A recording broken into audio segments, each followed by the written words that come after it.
Aujourd'hui, nous allons donc parler avec vous, Marie-Estelle Dupont, d'une pathologie qui d'ailleurs peut en masquer d'autres, la fatigue chronique, qui est souvent la partie émergée d'un mal-être plus profond. Qui d'entre nous n'a jamais dit « je suis fatigué », c'est un Hum, mot valise.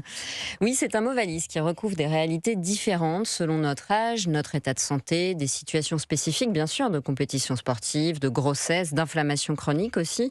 Parfois, c'est l'expression néanmoins d'un mal-être qui n'ose pas se dire. Il est plus pudique de dire « je suis fatigué » que « j'en ai marre ».